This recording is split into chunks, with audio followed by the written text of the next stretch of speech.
মক্কেলতন্ত্রের উপরেই বাংলাদেশ চলেছে এতদিন, এবং সেটার ধারাবাহিকতা কোনো না কোনোভাবে ক্রিয়াশীল আছে। পুরনো ধারাবাহিকতা যদি বহাল থাকে তাহলে আমাদেরকে তো আবারও সেই প্রতিবাদ করতে হবে। 71 সালে যেমন বাংলাদেশের সংগ্রাম চলেছে, বাংলাদেশের মানুষের উপর একটা গণহত্যাও চলেছে। এই গণহত্যায় জামাত ইসলামী রাজনৈতিক দল হিসেবে সেটা সমর্থন করেছে। শেখ হাসিনার নেতৃত্বে যে ফ্যাসিবাদী একটা শাসন জারি হয়েছিল সেটার বিরুদ্ধে দীর্ঘ রাজনৈতিক লড়াই হয়েছে। রাষ্ট্রটাকে পুরো পকেটে ঢুকিয়ে ফেলতে সক্ষম হয়েছিলেন, যেটা এর আগে কখনোই কেউ এভাবে করতে পারেনি। রাজনৈতিক দলের সাথে অপর দলের প্রতিদ্বন্দ্বিতা থাকবে। ন্যায় বিচার প্রতিষ্ঠিত হলে আওয়ামী লীগের দায় কতটুকু রাজনৈতিক দলের, সেটাও বিচার্য বিষয় হওয়া উচিত। রাজনৈতিক শক্তি যদি গড়ে ওঠে আমরা তাকে স্বাগত জানাই। বিদ্যমান রাষ্ট্র ব্যবস্থাটার সংস্কার করতে হবে। দর্শক, স্বাগত জানাচ্ছি দেশ রূপান্তরের বিশেষ আয়োজনে।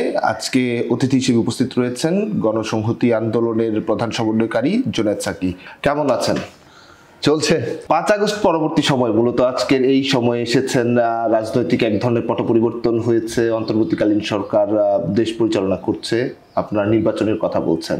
কেমন আছেন এই সব মিলিয়ে, এবং বাংলাদেশ কেমন আছে? দেখুন, 5ই আগস্টে তো আমাদের অভূতপূর্ব এক অভ্যুত্থান হলো, অসাধারণ আত্মত্যাগ, হাজারো শহীদ, হাজার হাজার মানুষ এখনো আহত হয়ে কাতরাচ্ছে।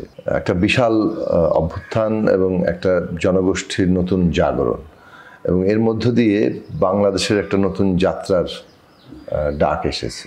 আমরা একটা ফ্যাসিস্ট বন্দোবস্ত বলেন, ফ্যাসিস্ট রাষ্ট্র ব্যবস্থা বলেন, তার বিপরীতে একটা গণতান্ত্রিক রাষ্ট্র ব্যবস্থা গড়ে তোলার আকাঙ্ক্ষার মধ্যে আছি। তো এর মধ্যে দুটো কাজই আমাদের এখানে গুরুত্বপূর্ণ। একটা হচ্ছে যে আমাদের বিদ্যমান রাষ্ট্র ব্যবস্থাটার সংস্কার করতে হবে, এবং তার জন্য সংবিধানের পরিবর্তন করতে হবে, আইনের পরিবর্তন করতে হবে, প্রতিষ্ঠানগুলোর সংস্কার করতে হবে, এবং এই সবের মধ্যে দিয়ে একটা নতুন রাজনৈতিক বন্দোবস্তে পৌঁছা, এবং একই সাথে একটা নির্বাচন সহ গণতান্ত্রিক প্রক্রিয়ার মধ্যে প্রবেশ করা। সংস্কারটা নির্বাচনের জন্য দরকার, যেটা আমরা শুরু থেকে বলেছি যে নির্বাচন করতে গেলেও বাংলাদেশে একটা এই ব্যবস্থার অধীনে সম্ভব না, ফলে প্রয়োজনীয় সংস্কার লাগবে। অন্যদিকে আমরা এই সংস্কার প্রক্রিয়াটাকে যদি সম্পন্ন করতে চাই সেক্ষেত্রেও নির্বাচনও লাগবে, কেননা নির্বাচিত জনপ্রতিনিধিদের দ্বারাই শেষ পর্যন্ত পুরো সংস্কার কাজটা চূড়ান্ত হবে, বিশেষত সংবিধান এবং রাষ্ট্রের মৌলিক কাঠামোগত সংস্কারগুলোকে। ফলে যে প্রশ্নটা উঠেছে নির্বাচন আগে না সংস্কার আগে, এই দুটো আসলে পরস্পর বিরোধী নয়, বরং একটা পরিপূরক, এবং দুটোই অপরিহার্য আমাদের ভবিষ্যৎ গণতান্ত্রিক যাত্রার ক্ষেত্রে। তো সেই দিক থেকে আমরা অন্তর্বর্তী সরকার যারা এই অভ্যুত্থানের উপর দাঁড়িয়ে গঠিত হয়েছে, আমাদের সকল অংশগ্রহণকারী শক্তিগুলোর সমর্থনে দাঁড়িয়ে আছে, তারা যে পদক্ষেপগুলো নিয়েছেন সেটাকে মোটা দাগে আমরা ইতিবাচকভাবে দেখি। অনেকগুলো সংস্কার কমিশন গঠিত হয়েছে, তারা রিপোর্ট তৈরি করছেন, এবং সেই রিপোর্টগুলো ভিত্তিতেই অন্তর্বর্তী সরকার সমস্ত অংশীজনদের সাথে কথা বলবেন, এবং তার মধ্যে দিয়ে একটা ন্যূনতম জাতীয় ঐক্যমত্য তৈরি করার চেষ্টা করতে হবে, যেখানে আমরা কি ধরনের সংস্কারগুলো করতে এখন সক্ষম হচ্ছি। এবং অনেকগুলো প্রশ্ন হয়তো যেখানে ঐক্যমত্য হবে না, সেগুলো নিয়ে আরো অধিকতর আলোচনা চালিয়ে যেতে হবে। এই আলোচনার মধ্যে আমরা লক্ষ্য করছি যারা শেয়ার হোল্ডার এই আন্দোলনের মধ্য দিয়ে অন্তর্বর্তীকালীন সরকারকে, যারা আপনারা এক ধরনের দীর্ঘ সময় আপনারা আন্দোলন করেছেন, একটি বিস্ফোরণ ঘটেছে 5 আগস্টের মধ্য দিয়ে। এরপর আসলে আপনারা যে শক্তিগুলো প্রতিবাদ জানিয়েছিলেন, বিক্ষোভ করছিলেন, তাদের মধ্যে এক ধরনের অনৈক্যের সুর লক্ষ্য করা যাচ্ছে। এটি আসলে কেন? এটিকে আপনি কিভাবে দেখেন? না, দেখুন, গণতান্ত্রিক একটা রাজনৈতিক ব্যবস্থায় তো মতের চিন্তার পার্থক্য থাকবে, সেটা স্বাভাবিক, এবং সেই চিন্তা এবং মতের পার্থক্য আছে, সেগুলো নিয়ে আলোচনাও যেমন চলছে, আবার কিছুটা রাজনৈতিকভাবে দেখতে গেলে যে অনেক প্রশ্নে বিরোধের জায়গাও তৈরি হচ্ছে। আমরা যেটা বারবার আহ্বান জানাচ্ছি যে আমাদের ন্যূনতম একটা ঐক্যের জায়গায় থাকতে হবে, কেননা আমরা আসলে একটা নতুন রাজনৈতিক ব্যবস্থা গড়ে তুলতে চাইছি। নতুন বন্দোবস্ত মানে ক্ষমতা কিভাবে পরিচালিত হবে, রাজনীতি কিভাবে পরিচালিত হবে, তার নিয়ম তৈরি করা, এবং যেটার সাথে সকলেরই সম্পর্ক আছে। ফলে এই নিয়ম তৈরির জন্য আমাদের জাতীয় ঐক্যমত্য দরকার। অন্যদিকে আবার নির্বাচন আছে, রাজনৈতিক মতাদর্শিক পার্থক্য আছে, সেগুলো নিয়ে প্রতিদ্বন্দ্বিতা প্রতিযোগিতার জায়গাও থাকবে। ফলে দুটো বিষয়কেই আমাদের একসাথে নিয়েই চলতে হবে। আমাদের সতর্ক এবং সচেতন থাকা দরকার, দায়িত্বশীল হওয়া দরকার, যাতে করে আমাদের প্রতিদ্বন্দ্বিতা প্রতিযোগিতা আমাদের যে অপরিহার্য জাতীয় ঐক্য, কিংবা যে জাতীয় ঐক্যটা আমাদের খুবই দরকার এই পুরো রাজনৈতিক ব্যবস্থা গড়ে তোলার জন্য, সেটাকে যাতে ব্যাহত না করে। এক ধরনের আলোচনা উঠছে কে বেশি দাবিদার আসলে বৈষম্য বিরোধী আন্দোলন কিংবা এই অভ্যুত্থানের মধ্যে, এই দাবিদার কে বেশি, এটি নিয়ে এক ধরনের কন্ট্রোভার্সি চলছে। কেউ বলছে আমার বেশি, আমার এতজন বেশি, ওদের বলছে ওরা বেশি, আবার কেউ বলছে আমার এতজন হয়েছে আমি দাবি করছি না। এই যে বক্তব্যগুলো, এই বক্তব্যগুলো কি আসলে ফারাকটা বা ব্যবধানটা আরো দূরে সরিয়ে দিচ্ছে কিনা? দেখুন, মানে কোনো ইতিহাসে কোনো ঘটনা তো হঠাৎ করে ঘটে না, ফলে ঘটনার ধারাবাহিকতা থাকে, প্রেক্ষাপট থাকে। শেখ হাসিনার নেতৃত্বে যে ফ্যাসিবাদী একটা শাসন জারি হয়েছিল সেটার বিরুদ্ধে দীর্ঘ রাজনৈতিক লড়াই হয়েছে এবং সামাজিক লড়াই হয়েছে, শ্রেণী পেশার সংগঠনগুলো লড়াই করেছে, ছাত্ররা লড়াই করেছে, এবং এইসব লড়াইয়ের ধারাবাহিকতা এসেই জুলাই আগস্টের অভ্যুত্থান তৈরি হয়েছে। সেই অভ্যুত্থানের নিঃসন্দেহে আমাদের শিক্ষার্থীদের, ছাত্রদের একটা গুরুত্বপূর্ণ অগ্রণী ভূমিকা ছিল। কিন্তু এই যে জমিনটা আবার দীর্ঘ লড়াইয়ের ধারাবাহিকতায় তৈরি হয়েছে, ফলে কোনোটাকে বাদ দিয়ে আমরা ইতিহাসকে মূল্যায়ন করতে পারবো না। বরং আমাদের যে সম্মিলিত শক্তির একটা উত্থান ঘটেছে এবং একটা জন আকাঙ্ক্ষা সৃষ্টি হয়েছে এর মধ্যে দিয়ে, সেইটাকে বেশি গুরুত্ব দেওয়া দরকার। রাজনৈতিকভাবে যার যার ঐতিহাসিক ভূমিকা নিশ্চয়ই ইতিহাসই মূল্যায়ন করবে। আমরা এই ছাত্র সমাজের অগ্রণী ভূমিকার জায়গা, রাজনৈতিক দলগুলোর সেই আন্দোলনের সমর্থন, আত্মত্যাগ, দীর্ঘ লড়াই, কোনোটাকেই ছোট করে দেখা কিংবা খাটো করার কাজটাকে ঠিক মনে করি না। সমন্বয়ক একটি শব্দ আলোচনার জায়গায় ঘুরছে ফিরছে, এবং সেই সমন্বয়কদের নিয়ে অনেক আলোচনা, বিশেষ করে রাজনৈতিক দলগুলো আলোচনা এক ধরনের শুরু হয়েছে। রাজনৈতিক দলগুলো ঊর্ধ্বতন বা একদম উচ্চ পর্যায়ের নেতৃবৃন্দ যারা রয়েছে, এখন একটি আলোচনা শুরু হচ্ছে প্রোক্লেমেশন ঘটনাকে কেন্দ্র করে, প্রোক্লেমেশন ঘোষণাকে কেন্দ্র করে একটি ঘোষণাপত্র তৈরি করা। তারা বলছিল রাজনৈতিক দল অংশীজনদের নিয়ে 15 তারিখের মধ্যে একটি প্রোক্লেমেশনের যে ঘোষণাপত্র সরকারিভাবে ঘোষণা করা, এইটিকে আসলে আপনারা জানেন কিনা এবং সেই ঘোষণাপত্রটি পড়েছেন কিনা, এবং এটি ঘটলে তাদের এই সিদ্ধান্ত, কর্মসূচি এবং এই ঘটনাকে আপনি কিভাবে মূল্যায়ন করেন?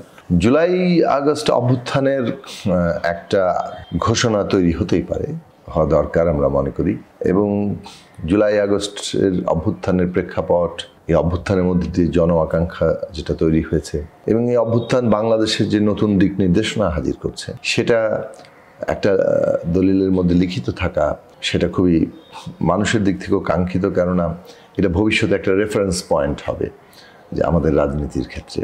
এবং এটা ছাত্ররা, বিশেষত বৈষম্য বিরোধী ছাত্র আন্দোলনের পক্ষ থেকে একটা উদ্যোগ নেওয়া হয়েছিল, এখন সরকার সেটা দায়িত্ব নিয়েছে এবং এটা সেভাবেই সকলের সম্মতিতে, সকলের অংশগ্রহণের ভিত্তিতে তাদের মতামত, চিন্তার প্রতিফলন থাকে, এইরকম একটি বক্তব্য কিংবা প্রস্তাবই আসা দরকার।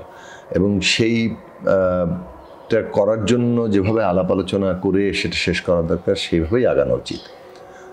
বৈষম্য বিরোধী ছাত্র আন্দোলনের দিক থেকে 15 তারিখের একটা দাবি করা হয়েছে,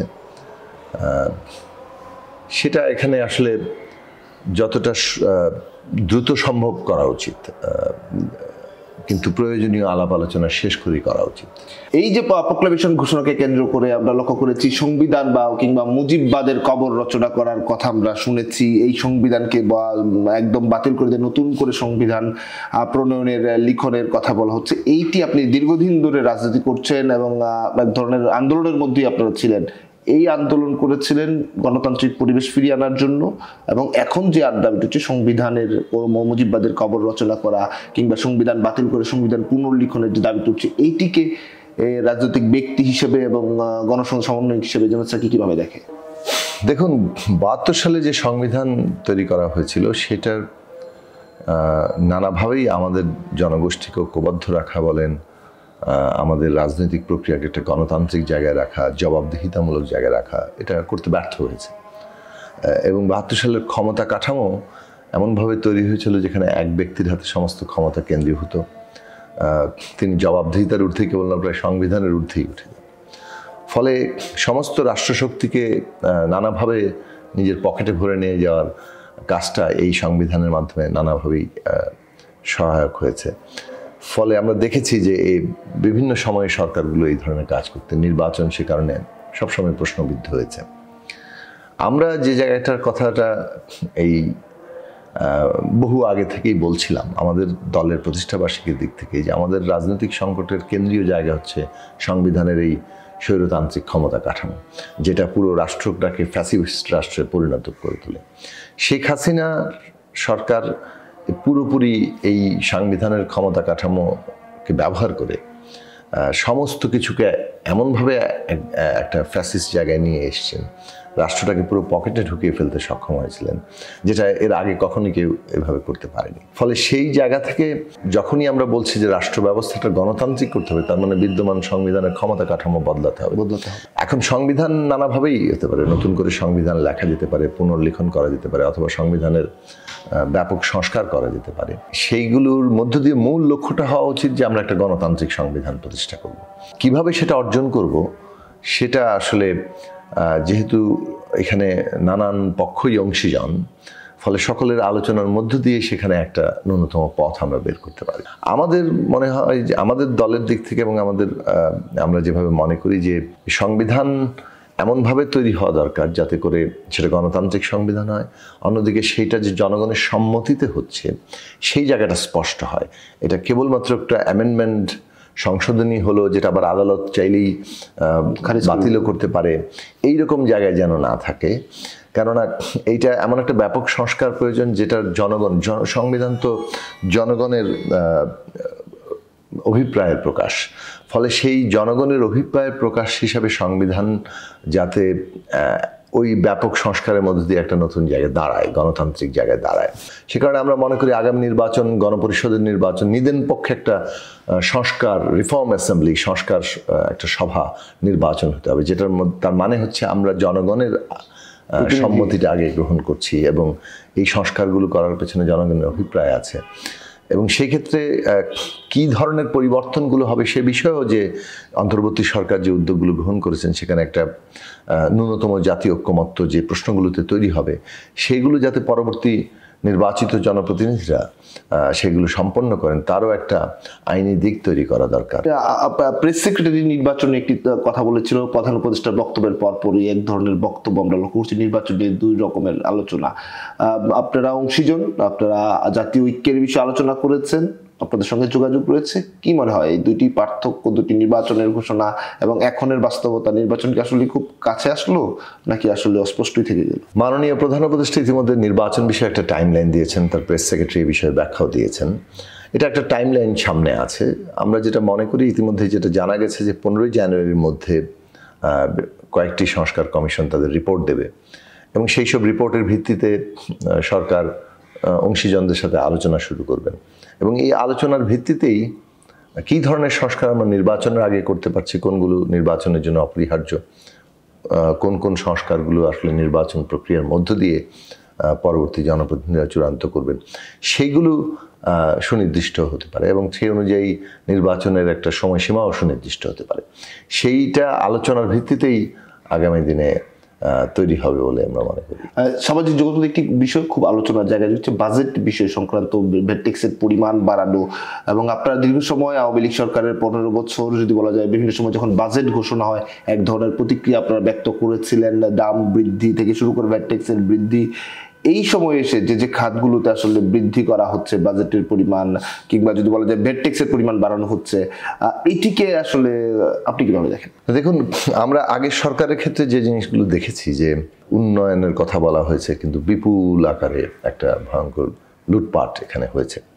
একটা দেশের অর্থনীতির যে পুরো আকার, তার প্রায় অর্ধেকের কাছাকাছি সম্পদ লুটপাট হয়ে গেছে, বিদেশে পাচার হয়ে গেছে এবং এই সবের বোঝা সাধারণ মানুষের উপর চাপিয়ে দেওয়া হয়েছে নানান মাধ্যমে। নিত্য প্রয়োজনীয় দ্রব্যের দাম থেকে শুরু করে সমস্ত ইউটিলিটি সার্ভিসের দাম ক্রমাগত বাড়ানো হয়েছে, মানুষের জীবনযাত্রা ব্যয় বেড়েছে কিন্তু আয় বাড়েনি। এই সরকার যেহেতু জন আকাঙ্ক্ষার উপর দাঁড়িয়ে আছে, সরকার অনেকগুলো ক্ষেত্রে ইতিবাচক অগ্রগতি ঘটিয়েছেন, আন্তর্জাতিক সম্পর্কের ক্ষেত্রে কিংবা আমাদের অর্থনীতির আকার, এমনকি বিদ্যুৎ, জ্বালানি ইত্যাদি ক্ষেত্রেও কিছু পদক্ষেপ নেওয়া হচ্ছে। কিন্তু আবার একই সাথে দ্রব্যমূল্য, ট্রাফিক ব্যবস্থাপনা, আইন শৃঙ্খলা পরিস্থিতি, মানুষের জীবনযাত্রার ব্যয়, তাদের নানান শ্রেণী পেশার মানুষের যে সংকট, সেই সব ক্ষেত্রে এখনো পর্যন্ত উল্লেখযোগ্য পরিবর্তন দেখা যাচ্ছে না। অনেক ক্ষেত্রে আরও পরিস্থিতি খারাপ হয়েছে। তো একটা ভঙ্গুর রাষ্ট্র ব্যবস্থা, প্রতিষ্ঠানগুলো একটা পুনর্গঠনের মধ্যে আছে, যে কারণে এই বিষয়গুলোতে আরও উন্নতি করার ক্ষেত্রে হয়তো সময় লাগছে, কিন্তু আমরা মনে করি যে সরকারের দিক থেকে আরও জোরালো পদক্ষেপ নেওয়া দরকার। যারা ফ্যাসিস্ট সরকারের দোসর আছে তারা যে এখনও অনেকেই বহাল তবিয়তে আছে, সেগুলোর পরিবর্তন ঘটানো দরকার এবং নীতিগুলো এমনভাবে প্রণয়ন করা দরকার যাতে করে মানুষ স্বস্তি পায়। কেননা জনগণ তার এই সরকারের কাছ থেকে সেটাই প্রত্যাশা করে। আচ্ছা, আপনি বলছিলেন জন আকাঙ্ক্ষার কথা, মানে আমরা যে জুনায়েদ সাকিকে দেখে এসেছি বা দেখছি বিভিন্ন সময় দাবি দাবা নিয়ে কথা বলে বা মূল্য বৃদ্ধি নিয়ে কথা বলেছেন, বাংলাদেশ ব্যাংকের এখনো বলছেন স্টিল না বলছেন এখনো বলছেন, এই যে ভ্যাট ট্যাক্সের জিনিসটা বোঝাটা পাচ্ছে, আমরা সেই কণ্ঠে আসলে এটার তেমন প্রতিবাদ আমরা আসলে দেখতে পাচ্ছি। দেখবো ট্যাক্স কিংবা ভ্যাট কিংবা আপনার যেটা জনগণের উপর চেপে বসবে, অযৌক্তিক যে কোনো দাম বৃদ্ধি, সেটা জনগণ গ্রহণ করবে না এবং আমরা সেগুলো প্রতিবাদ করব। এবং এই জায়গাটা আমরা বারবার বলেছি যে একটা ব্যাপক লুটপাটের আয়োজন আছে, সেই লুটপাট বন্ধ করা দরকার। লুটপাট বন্ধ করলে, যেমন আমরা বহুবার দেখিয়েছি যে বিদ্যুতের যেভাবে দাম বৃদ্ধি করা হয়েছে, যদি দুর্নীতি এবং লুটপাট অপচয় বন্ধ করা হতো তাহলে বিদ্যুতের অনেক ক্ষেত্রে দাম বৃদ্ধির বদলে দাম কমানো সম্ভব ছিল। তো সেই জায়গাগুলো, সেই যে জনগণের পক্ষে যে সমস্ত প্রশ্নগুলো উঠেছিল, সমালোচনাগুলো এসেছিল এবং খাত দেখিয়ে দেখিয়ে যেখানে আমরা তুলে ধরেছিলাম যে এই সব জায়গাগুলোতে দুর্নীতি হচ্ছে, সেগুলো বন্ধ করার ক্ষেত্রে সরকার একটা জোরালো পদক্ষেপ নেবে এবং তার মধ্যে দিয়ে জনগণকে স্বস্তি দেবে, এটাই মানুষ প্রত্যাশা করে। পুরনো ধারাবাহিকতা যদি বহাল থাকে তাহলে আমাদেরকে তো আবারও সেই প্রতিবাদ করতে হবে, আবার নামতে হবে আপনাদের, যেভাবে আগে আপনারা দীর্ঘ সময় করে এসেছেন। আমরা একটু জাতীয় রাজনীতির ক্ষেত্রে বিএনপির যে বর্তমান অবস্থা আমরা লক্ষ্য করছি, যেহেতু আন্দোলন সংগ্রামে আপনি একসঙ্গে ছিলেন, জামায়াত ইসলামী এবং বিএনপি নিয়ে এক ধরনের মুখোমুখি অবস্থানে আমরা লক্ষ্য করছি। বিএনপির উচ্চ পর্যায়ের নেতারা এক ধরনের ৭১ নিয়ে প্রশ্ন তুলছে জামায়াতের দিকে। এই প্রশ্ন তোলাটা এই সময় আপনি কিভাবে দেখেন এবং ৭১ পরবর্তী সময় বা ৭১ মুক্তিযুদ্ধের বিষয়ে জামাত ইসলাম নিয়ে আপনার মূল্যায়নটা কি হবে? দেখুন, জামাত ইসলামের ১৯৭১ সালের যে ভূমিকা, সেই ভূমিকাটা তো বহুবার আলোচিত হয়েছে এবং আমরা আগেও কথা বলেছি যে ১৯৭১ সালে জামাত ইসলামী রাজনৈতিক সিদ্ধান্ত নিয়ে পাকিস্তানের পক্ষ নিয়েছে এবং বাংলাদেশ রাষ্ট্রের উত্থানের বিরুদ্ধে দাঁড়িয়েছিল। সেই বিষয়ে তাদের বাংলাদেশ রাষ্ট্র প্রতিষ্ঠার পরে তাদের আমরা এখন পর্যন্ত যাকে বলে যথাযথ একটা আনুষ্ঠানিক কোনো মূল্যায়ন আমরা দেখিনি। ফলে সেটার কথা সবসময় থাকবে, তারা ক্ষমা চেয়েছে কিনা, তাদের ভুল স্বীকার করেছে কিনা। এবং এই যে এটা রাষ্ট্রের প্রতি, মানে একটা নতুন রাষ্ট্রে, যেমন পাকিস্তান রাষ্ট্র, বাংলাদেশ প্রতিষ্ঠা মানে পাকিস্তান চলে যাওয়া, উচ্ছেদ হয়ে যাওয়া, ঠিক তার অক্সিলিয়ারি ফোর্সগুলোও তো আসলে তখন আর থাকে না। সেই দিক থেকে তারা যে এই রাষ্ট্রের নতুনভাবে রাজনৈতিক দল হিসেবে কাজ করছে, সেটার মূল্যায়নটা এবং জনগণের কাছে তাদের রাজনৈতিক সিদ্ধান্তের পর্যালোচনাটা হাজির করা দরকার। সেটা খুব গুরুত্বপূর্ণ। সেটা আমরা সবসময় বলেছি, এখনও বলছি। বাংলাদেশে আমরা যদি এমন একটা রাজনৈতিক ব্যবস্থা যদি গড়ে তুলতে চাই যেখানে অন্তর্ভুক্তিমূলক, সকলেই এটার অংশীদার মনে করেন, সেটা যেমন ন্যায় বিচার, আমরা জুলাই আগস্টের হত্যাকাণ্ড, ১৫ বছরের গুম খুন লুটপাট বিচার চাইছি, তেমনি বাংলাদেশের অতীতেরও যে ন্যায় বিচারের প্রশ্ন, সেই প্রশ্নগুলো কিন্তু থেকে যায়। ফলে নতুন বন্দোবস্ত এই প্রশ্নগুলোকে মীমাংসার মধ্য দিয়ে এগোতে চায়। রাজনৈতিক দলের সাথে অপর দলের প্রতিদ্বন্দ্বিতা থাকবে, সেই প্রতিদ্বন্দ্বিতা নির্বাচন যত ঘনিয়ে আসবে সেটা আরও হয়তো বাড়তেও পারে। কিন্তু আমাদের খেয়াল রাখা দরকার যে এই প্রতিদ্বন্দ্বিতা সত্ত্বেও কতগুলো রাজনৈতিক মীমাংসার মধ্য দিয়ে আমরা একটা অভিন্ন রাজনৈতিক ব্যবস্থায় পৌঁছাতে চাচ্ছি, যেটা গণতান্ত্রিক, যেটার মধ্যে আমরা একটা রাজনীতি ক্ষমতা পরিচালনার নিয়ম পাবো এবং যেখানে ন্যায় বিচার থাকবে। এই প্রশ্নগুলো কিন্তু সকলের জন্যই প্রযোজ্য এবং সকলেই অংশীদার। আমি মাঝখানে একটু বলি, আপনি যে কথা সুন্দর বললেন প্রযোজ্য, একটি শব্দ দিয়ে অনেক কিছু আসলে ব্যক্তিটা আপনি বোঝাতে চেয়েছেন। এই প্রযোজ্যর ক্ষেত্রে কি এই মুহূর্তে সে ৭১ প্রশ্ন নিয়ে জামাতকে প্রশ্ন করার প্রাসঙ্গিকতা রয়েছে কিনা? কোনো কিছুই তো হারিয়ে যায় না, প্রশ্ন তো সবসময় থাকে। যে প্রশ্নের মীমাংসা হয়নি সেই প্রশ্ন থাকবেই। আর শাহবাগের গণজাগর মঞ্চের আন্দোলন ছিল, গণজাগর মঞ্চ আন্দোলন ছিল, তখন আপনাদের স্বাভাবিকভাবে প্রগতিশীল যারা ছিল, আমরা লক্ষ্য করেছি সেখানে এক ধরনের আন্দোলন, শাহবাগ চত্বর গড়ে উঠেছিল। জামাত ইসলামের আমির কিন্তু বলেছে যে শাহবাগীদের বিচার করা হবে।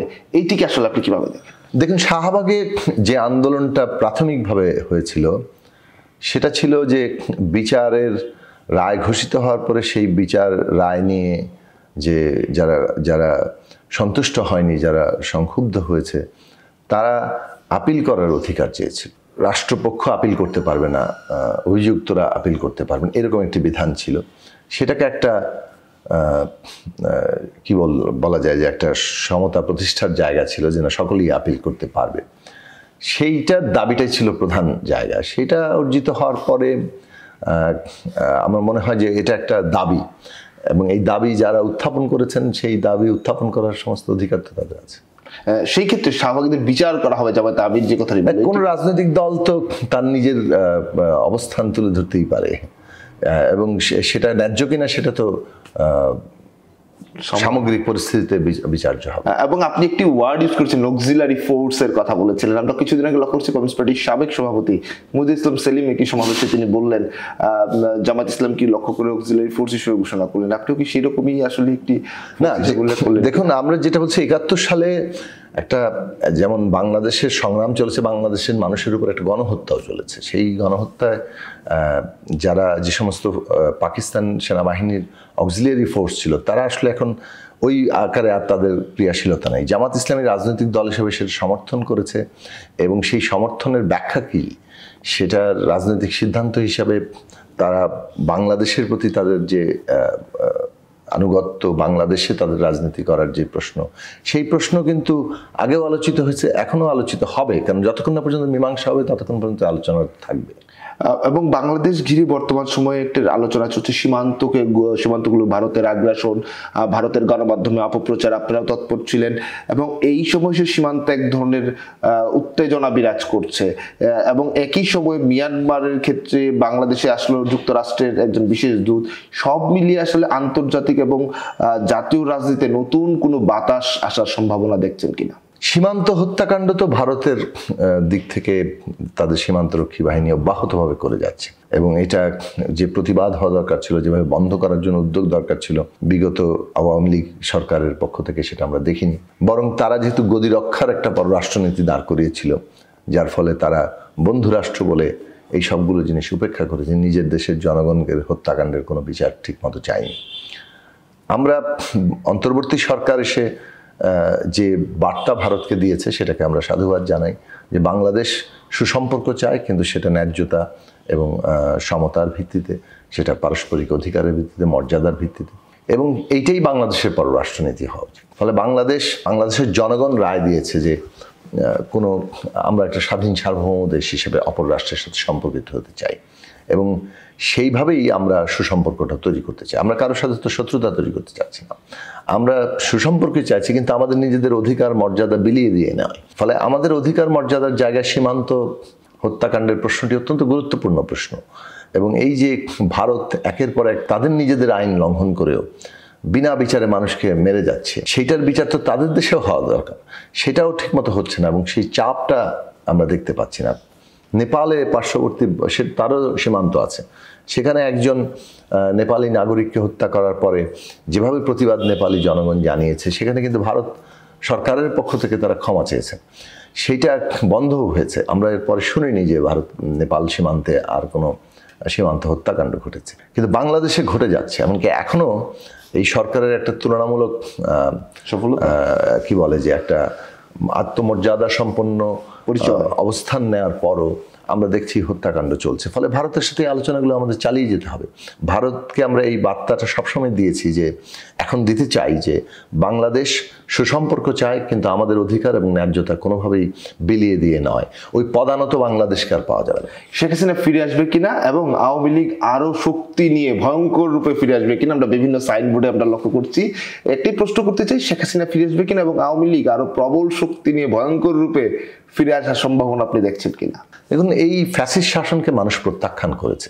একটা পুরো রাষ্ট্রশক্তি নিয়ে তারা নিজের দেশের জনগণের উপর ঝাঁপিয়ে পড়েছিল, এবং 1600-র উপরে মানুষকে হত্যা করেছে, হাজার হাজার মানুষ তার চোখ হারিয়েছে, মানে প্রায় 50,000-এর উপর মানুষ আহত, তাদের মধ্যে বিরাট অংশ নানানভাবে অঙ্গ হারিয়েছেন, দীর্ঘমেয়াদের জন্য পঙ্গু হয়ে গেছেন। তো এইরকম একটা শাসন, মানে আপনি বুঝতেই পারেন যে আন্দোলনের ব্যাপ্তিটা কত ব্যাপক ছিল। লক্ষ কোটি মানুষের এই যে জাগরণ, তার মধ্যে দিয়ে আওয়ামী লীগ রাজনৈতিক দলটি যদি অনেক পুরনো, তাদের অনেক ইতিহাস আছে, কিন্তু এই সময়ে শেখ হাসিনার হাত ধরে যে আওয়ামী লীগের অবস্থাটা তৈরি হলো, সেটা জনগণ কর্তৃক প্রত্যাখ্যাত হয়েছে। এখন মানুষ ন্যায় বিচার চায় এবং ন্যায় বিচার পাবে বলে তারা প্রত্যাশা করে। ন্যায় বিচার প্রতিষ্ঠিত হলে আওয়ামী লীগের দায় কতটুকু রাজনৈতিক দলের, সেটাও বিচার্য বিষয় হওয়া উচিত এবং এই প্রক্রিয়ার মধ্য দিয়ে আওয়ামী লীগের ভবিষ্যৎ নির্ধারিত হবে এবং এটা আওয়ামী লীগ জনগণ ঠিক করবে না আওয়ামী লীগ কোন জায়গায় যাবে। আমরা মনে করি যে বাংলাদেশের রাজনৈতিক ব্যবস্থাটা আমরা এমনভাবে গড়ে তুলতে চাই যাতে করে এখানে আর কোনো ধরনের ফ্যাসিবাদী শক্তি উত্থান না ঘটে কিংবা ফেরত না আসতে পারে। ফলে গণতান্ত্রিক রাজনৈতিক প্রক্রিয়া একটা অন্তর্ভুক্তিমূলক রাজনৈতিক প্রক্রিয়া যদি যথার্থভাবে গড়ে ওঠে, তার শক্তির উপর দাঁড়িয়ে ন্যায় বিচারের উপর দাঁড়িয়ে রাজনৈতিক ভবিষ্যৎ বাংলাদেশের তৈরি হবে, সেটাই মানুষ প্রত্যাশা করে। আওয়ামী লীগের রাজনীতি নিষিদ্ধের কথা উঠেছিল, বিএনপির পক্ষ থেকে বলেছিল, আপনি যে কথাটি বলেন জনগণ সিদ্ধান্ত নেবে, আপনি কি মনে করেন? আমি যা মনে করি তা তো বলে ফেলেছি ইতিমধ্যে। রাজনীতি নিষিদ্ধের কথা সেটি বললেন, কিন্তু সংস্কার একটি শব্দ নতুন করে আসছে, সকল ক্ষেত্রে সংস্কার চাচ্ছে এবং একটি কথা বাতাসে উঠছে যে আওয়ামী লীগ নতুন রূপে সংস্কারের হাওয়া আওয়ামী লীগে লাগতে পারে এবং সরকার পক্ষ কিংবা সেই জায়গাগুলো তৈরি করার একটি সম্ভাবনা দেখেন কিনা আসলে একটি রাজনৈতিক দলের নেতা হিসেবে? না, আগেই বলেছি যে ন্যায় বিচার, তাদের দলের দায়, এইসব প্রশ্নের পরে আওয়ামী লীগ কিভাবে, আওয়ামী লীগের কি ভবিষ্যৎ হবে সেটা তো জনগণ এবং তাদের নেতাকর্মীরাও ঠিক করবেন। বাংলাদেশের মানুষ দেখতে চায় যে একটা গণতান্ত্রিক রাজনৈতিক প্রক্রিয়া তৈরি হচ্ছে কিনা এবং সেখানে মানুষের অধিকারের নিশ্চয়তা তৈরি হচ্ছে কিনা। 1-11 আপনারা দেখেছেন, মাঠে ছিলেন, সরব ছিলেন, এই আবারও কি 1-11-র মতো কোনো পরিবেশ তৈরির সম্ভাবনা রয়েছে কিনা? 1-11-র প্রেক্ষাপট এবং এই অভ্যুত্থানের মধ্য দিয়ে যে বাংলাদেশ, দুটো প্রেক্ষাপট সম্পূর্ণ ভিন্ন বলে আমরা মনে করি। অভ্যুত্থানের বাংলাদেশ ষড়যন্ত্রের রাজনীতিকে নাকচ করে দিয়েছে। ফলে কাউকে ষড়যন্ত্রমূলকভাবে রাজনীতি থেকে বাদ দেওয়া কিংবা জনগণের অধিকারকে হরণ করে নিয়ে যাওয়ার জন্য রাজনীতিতে যেভাবে একটা ষড়যন্ত্রের জায়গা চলে, সেইটা বাংলাদেশে যাতে আর প্রাধান্যে না আসতে পারে সেটাই মানুষের রায়। অভ্যুত্থান এখনো পর্যন্ত সেই শক্তি ধারণ করে। আমরা মনে করি অভ্যুত্থানের মধ্য দিয়ে যে রাজনৈতিক শক্তি, রাজনৈতিক প্রক্রিয়ার উদ্বোধন ঘটবে, সেটা আগামী দিনে আরো শক্তিশালী হয়ে ষড়যন্ত্রের রাজনীতিকে বাংলাদেশ থেকে নাই করবে। একটি বড় আলোচনা, মার্কিন যুক্তরাষ্ট্র, বলা হচ্ছে ডোনাল্ড ট্রাম্প যখন ক্ষমতায় বসবে তারপরে একটি বড় রকমের পরিবর্তন এই এশিয়া কিংবা বাংলাদেশ, ভারতের এই জায়গাগুলোতে চলে আসতে পারে। আপনি কি মনে করেন মার্কিন প্রেসিডেন্ট ডোনাল্ড ট্রাম্প তার আসনে বসার পরে শেখ হাসিনা আবারও তাদের হাত ধরে ফিরবে? এই আলোচনাটি আমার কথা, এটা হচ্ছে আলোচনার জায়গায়, এইটি আপনি কিভাবে দেখেন? সেটা তো ভবিষ্যৎ বলে দিবে, আমরা এখনই আগাম অনুমান করার জায়গাতে না যাওয়াই ভালো। আমরা যেটা মনে করি যে বাংলাদেশ যদি জনগণের ঐক্য থাকে, একটা দেশের সার্বভৌমত্বের অভ্যন্তরীণ একটা শর্ত আছে, সেটা হচ্ছে তার জনগোষ্ঠী ঐক্যবদ্ধ কিনা। জনগোষ্ঠীর মধ্যে যদি বিভাজন থাকে তাহলে সেটা সার্বভৌমত্বের জন্য হুমকি হয়ে ওঠে এবং এর উদাহরণ আমাদের বর্তমান সাম্প্রতিক সময় এগুলোতে আমরা পৃথিবীর বিভিন্ন দেশে দেখব, অতীতেও আমরা দেখেছি। কাজে আমাদের দিক থেকে আমাদের মূল জায়গাটা হচ্ছে যে জনগণকে ঐক্যবদ্ধ করার রাজনৈতিক ব্যবস্থা করে তুলতে পারছি না। তার মানে কি সবাই মিলে একটা পার্টি করবে? তা তো না। গণতান্ত্রিক ব্যবস্থায় বহু দল থাকবে, মতপথ থাকবে, চিন্তা থাকবে, তার মধ্যে প্রতিদ্বন্দ্বিতা, এমনকি দ্বন্দ্ব থাকতে পারে। কিন্তু একটা অভিন্ন রাজনৈতিক ব্যবস্থা মানুষকে ঐক্যবদ্ধ রাখতে পারছে যে ক্ষমতার যে পরিবর্তন সেটা জনগণের হাতে আছে। জনগণ সেটাকে একটা নিয়মতান্ত্রিক পথে ক্ষমতা পরিবর্তন করতে পারে। প্রতিটি রাজনৈতিক দল মনে করে যে জনগণকে জয় করে তারা একটা ক্ষমতায় যেতে পারে। এইরকম একটি রাজনৈতিক ব্যবস্থা একটা জাতীয় ঐক্য তৈরির ক্ষেত্রে সহায়তা করে। সেটা যতই মতপার্থক্য থাকুক, জাতীয় স্বার্থে, রাষ্ট্রের প্রয়োজনে তারা ঐক্যবদ্ধ হন, বিশেষত অপর রাষ্ট্রের সাথে সম্পর্কের ক্ষেত্রে। সেই জায়গায় ওই বিষয়টির উপরে আমরা বেশি জোর দিতে চাই। আমরা যদি গণতান্ত্রিক হই, আমরা যদি বাংলাদেশে সাম্য, মানবিক মর্যাদা, সামাজিক ন্যায় বিচারের যে প্রতিশ্রুতি ৭১ সালে তৈরি হয়েছিল, যেটার ধারাবাহিকতা আমরা মনে করি যে ২০২৪ সালে এসে আবারও বৈষম্যহীন বাংলাদেশের একটা স্বপ্ন আওয়াজ উঠেছে, স্বপ্ন উঠেছে, তৈরি হয়েছে। সেই জায়গা, সেই ধারাবাহিকতা যদি আমরা রক্ষা করতে পারি তাহলে সারা দুনিয়ার মানুষের সাথে আমাদের ওর ভিত্তিতে সম্পর্ক তৈরি হবে। কাজেই এটা চাইলেই একটা দেশকে আসলে নানাভাবে ক্ষতিগ্রস্ত করা যায় না যদি তাদের নিজেদের সেই জায়গাটা। আপনার রাজনৈতিক দল বিভিন্ন সময় আপনারা কিছু শব্দ ব্যবহার করেন, বিশেষ করে 2024 সালের নির্বাচনে কিংস পার্টি, খুব আবারও প্রত্যেকটি নির্বাচনে কিংস পার্টি গড়ে ওঠার আলোচনা হয়। এবার আবারও আলোচনা উঠেছে নাগরিক কমিটি কিংবা বৈষম্য বিরোধীর সঙ্গে সরকার একটি ভালো সম্পর্কের জায়গা রয়েছে, তাদের ম্যান্ডেট দিয়েছে শিক্ষার্থীরা। সেই ক্ষেত্রে নাগরিক কমিটি কিংবা বৈষম্য বিরোধীরা যদি নতুন কোনো রাজনৈতিক বন্দোবস্ত বাস্তবায়নের জন্য কিংবা প্রস্তাবের জন্য নতুন কোনো রাজনৈতিক দল গঠন করে, সেটি সম্ভাবনা রয়েছে কিনা এবং সেটি হলে আপনি কিভাবে দেখেন? না, নতুন রাজনৈতিক শক্তি যদি গড়ে ওঠে আমরা তাকে স্বাগত জানাই, কিন্তু সেই শক্তি গড়ে ওঠা উচিত একটা গণতান্ত্রিক প্রক্রিয়ায়। আমাদের দেশে ক্ষমতা ব্যবহার করে রাজনৈতিক দল গঠনের বিষয়টি নানাভাবে প্রশ্নবিদ্ধ হয়, সমালোচনার মধ্যে থাকে। কিংস পার্টি এই সমস্ত শব্দ ব্যবহৃত হয়, ফলে যে কোনো নতুন রাজনৈতিক শক্তিকেই সেই দিকটা বিবেচনার মধ্যে রাখতে হবে যাতে কোনোভাবেই বাংলাদেশে গণতান্ত্রিক প্রক্রিয়াটা ব্যাহত না হয়। রাজনৈতিক দল হিসেবে জনগণের ভেতর থেকে তারা, মানে আমি যে জিনিসটা বুঝতে চাচ্ছি, যদি বৈষম্য বিরোধী কিংবা নাগরিক কমিটি তারা যদি একটি নতুন রাজনৈতিক দল তৈরি করে, তারা কি আসলে কিংস পার্টি হবে কিনা? বৈষম্য বিরোধী ছাত্র আন্দোলন থেকে যদি নতুন রাজনৈতিক দল গঠন করে, আমি শুরুতেই বলেছি যে আমরা সেটাকে স্বাগত জানাই। কেবল বৈষম্য বিরোধী থেকে নতুন দল নয়, ইতিমধ্যে যারা আমাদের এখানে প্রতিষ্ঠিত রাজনৈতিক দল, বড় দল, সেগুলো অভ্যুত্থানের মধ্য দিয়ে যে জন আকাঙ্ক্ষা তৈরি হয়েছে তদনুযায়ী নিজেদের বদল ঘটাবে। তুলনামূলকভাবে নবীন দলগুলো আরও বেশি গণতান্ত্রিক শক্তি হয়ে উঠবে এবং নতুন রাজনৈতিক দল গড়ে উঠবে যারা গণতান্ত্রিক প্রক্রিয়ায় জনগণের ভেতর থেকে গড়ে উঠবে, এটাই মানুষ প্রত্যাশা করে। গণতান্ত্রিক শক্তি ছাড়া তো গণতান্ত্রিক ব্যবস্থা খুব কার্যকর হবে না। এটা কেবলমাত্র আইনের প্রশ্ন না, এটা চর্চার প্রশ্ন। তো ফলে গণতান্ত্রিক রাজনৈতিক শক্তি লাগবে। সেই গণতান্ত্রিক রাজনৈতিক শক্তির উদ্বোধন আমরা চাই, কিন্তু সেটা গড়ে ওঠাও এবং তার পথ চলাটা গণতান্ত্রিক প্রক্রিয়া যাতে থাকে। কোনো কিংস পার্টি কিংবা ক্ষমতা ব্যবহার করে দলকে মানুষ নানাভাবে প্রশ্নবিদ্ধ করবেই। ক্ষমতার ব্যবহার, সুন্দর একটি কথা বললেন, প্রশ্ন তুলবেই। সেই প্রশ্ন তোলার মধ্যে আরেকটি প্রশ্ন যদি আপনাকে করতে চাই, আপনারা বিভিন্ন সময় বক্তব্য হাত বদল হয়েছে, দখল বা চাঁদাবাজি এগুলো চলছে বিভিন্ন সময় আমরা শুনি। শুধু কি কেবল দখলদার, হাট বাজার দখল, টেম্পো স্ট্যান্ড দখল, বাস স্ট্যান্ড দখলই হচ্ছে, নাকি প্রশাসনিক বিভিন্ন জায়গায় আসলে রাজনৈতিকভাবে সেই দখলদারিত্ব প্রশাসনগুলোতে, শিক্ষা প্রতিষ্ঠানগুলোতে আসলে আপনি দেখছেন কিনা? আগের প্রক্রিয়াগুলো এখনো যে ক্রিয়াশীল আছে এটা আমরা দেখতেই পাচ্ছি। সেটা প্রশাসন দখলের কথাই বলেন, সেটা নানান দিক থেকে চাঁদাবাজি কিংবা এলাকা দখল করে রাখা বলেন।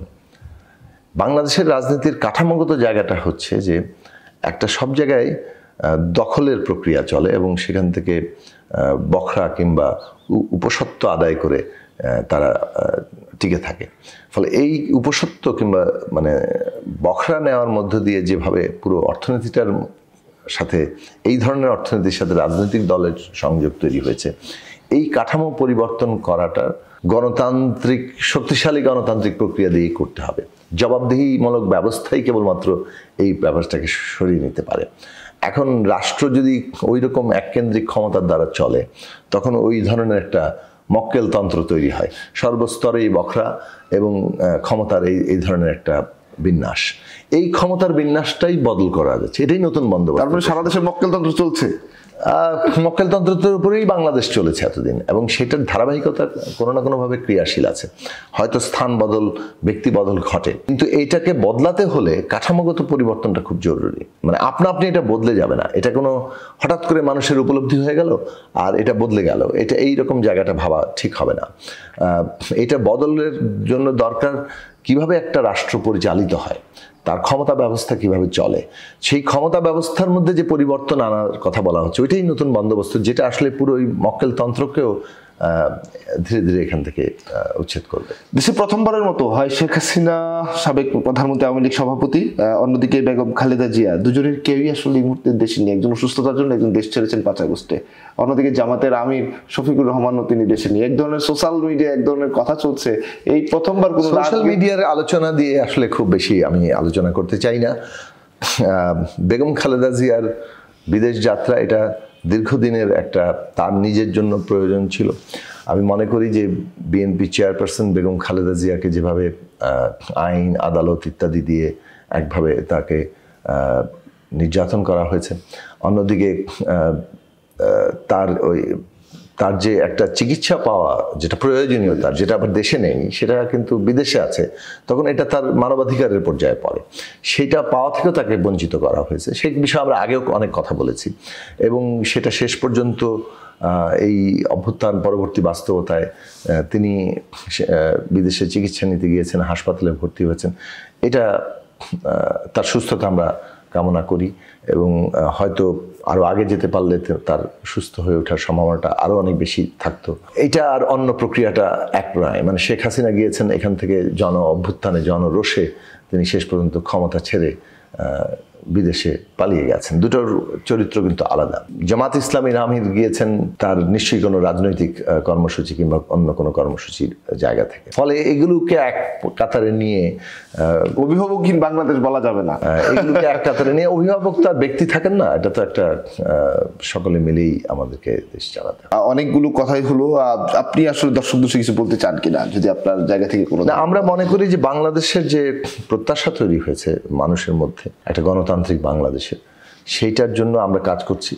এবং আমরা আমাদের দলের প্রতিষ্ঠাকাল থেকে আমরা বলি জনগণের বৃহত্তর স্বার্থের বাইরে আমাদের কোনো স্বার্থ নেই। ফলে আমরা জনগণের বৃহত্তর স্বার্থের ভিত্তিতে রাজনৈতিক দল গড়ে তোলার চেষ্টা করছি, একটা গণতান্ত্রিক রাজনৈতিক দল যেটা সমাজের মধ্যে ন্যায্যতার জন্য লড়াই করছে, যেটা মানুষের মুক্তির আকাঙ্ক্ষাকে ধারণ করার চেষ্টা করছে।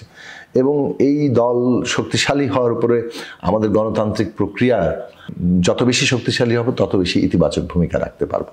আমরা জনগণের কাছে সেই গণতান্ত্রিক প্রক্রিয়া শক্তিশালী করার যত ধরনের ভূমিকা রাখা সম্ভব সেই সবাইকে সেই সচেতন ভূমিকা রাখার জন্য আহ্বান জানাই। ধন্যবাদ আপনাকে। দর্শক শুনছিলেন আজকের অনুষ্ঠানের অতিথি জুনায়েদ সাকি। তিনি কিন্তু বলছিলেন বিভিন্ন বিষয় নিয়ে, জন আকাঙ্ক্ষার কথা বলেছেন, রাজনৈতিক ভাবনাগুলো বলেছেন, এবং তার জায়গা থেকে বিশ্লেষণগুলো রাজনৈতিকভাবে বর্তমান অবস্থা, ভবিষ্যৎ সবকিছু নিয়ে আলোচনা করছেন। দর্শক, পরবর্তী অনুষ্ঠানে নতুন কোনো অতিথির সঙ্গে দেখা হবে। সে পর্যন্ত ভালো থাকুন, সুস্থ থাকুন। ধন্যবাদ।